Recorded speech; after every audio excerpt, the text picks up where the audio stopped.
Lord कर्झनच्या काळातील Raleigh आयोग हा कशाशी संबंधित आहे? बघा, रॅले आयोगावरती आपल्याला या ठिकाणी प्रश्न विचारलेला आहे. हा प्रश्न आतापर्यंत आपल्याला परीक्षेमध्ये बऱ्याच वेळा रिपीट झालेला आहे विद्यार्थी मित्र. त्यामुळे हा जो प्रश्न आहे जी एक आपण कॅटेगरी कन्सिडर करूया, IMP कॅटेगरी कन्सिडर मध्ये हा प्रश्न आपण टाकूया. बघा काय आहे, लॉर्ड कर्झनच्या काळातील जो रॅले आयोग आहे, रॅले आयोग कशाशी संबंधित आहे?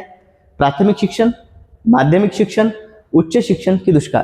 तर रॅले आयोग जो होता हा होता उच्च शिक्षणासंदर्भात. ऑप्शन क्रमांक 3 उच्च शिक्षण हे आपल्या प्रश्नाचं योग्य असं उत्तर आहे. ओके, चला मित्रांनो, जर व्हिडिओ आवडत असेल तर सर्वांनी व्हिडिओला लाईक करायचं आहे, शेअर करायचं आहे.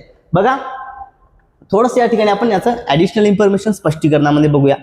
पहा, सर थॉमस रॅले आयोग, आयोगाचं नाव काय? सर थॉमस रॅले आयोग. स्थापना कधीची आहे बरं? स्थापना आहे 1902चा. ओके, रॅले आयोग कधीचा आहे? 1902चा. आणि कोणाच्या काळातील आहे? तर लॉर्ड कर्झन यांच्या कालावधीतील आहे. ओके, लॉर्ड कर्झन यांच्या कालावधीतील हा आहे.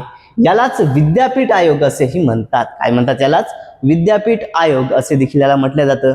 आणि बघा याचा उद्देश काय होता, कशासाठी होता हा आयोग, कशासाठी स्थापन करण्यात आला होता? तर भारतीय विद्यापीठांच्या स्थितीची चौकशी करणे हा याचा उद्देश होता. भारतीय विद्यापीठांच्या जी स्थिती आहे त्यावेळेची त्या स्थितीबद्दल माहिती घेण्यासाठी हा आयोग त्या ठिकाणी स्थापन करण्यात आला होता. ओके, पहा आता याचं कार्यक्षेत्र किती होते? मग हा आयोग स्थापन झाला, मग याचं कार्यक्षेत्र किती होतं बरं?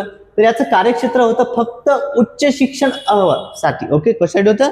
फक्त उच्च शिक्षणाकरता होतं. आणि याचा जो अहवाल आहे हा अहवाल कधी सादर झाला? तर जून 1902 मध्ये याचा अहवाल सादर झाला. आणि या अहवालाच्या आधारावरच भारतीय विद्यापीठ कायदा 1904चा जो आहे, ओके, 1904चा भारतीय विद्यापीठ कायदा हा पारित करण्यात आला. बघा या ठिकाणी आपल्याला लक्षात द्या, इथं अजून एक प्रश्न आपल्याला विचारला जाऊ शकतो की भारतीय विद्यापीठ कायदा हा कोणत्या आयोगाच्या शिफारसीवरून स्थापन करण्यात आला? बघा जो की कोणता आहे?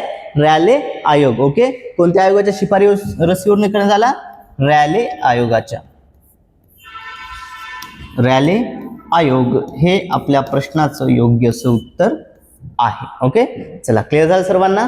बघा मित्रांनो, एक्सप्लेनेशन आवडलं असेल, व्हिडिओचं विश्लेषण जर तुम्हाला आवडलं असेल तर सर्वांनी व्हिडिओला लाईक करायचं आहे, तसेच आपल्या चॅनलला सबस्क्राईब देखील करायचं आहे. ओके.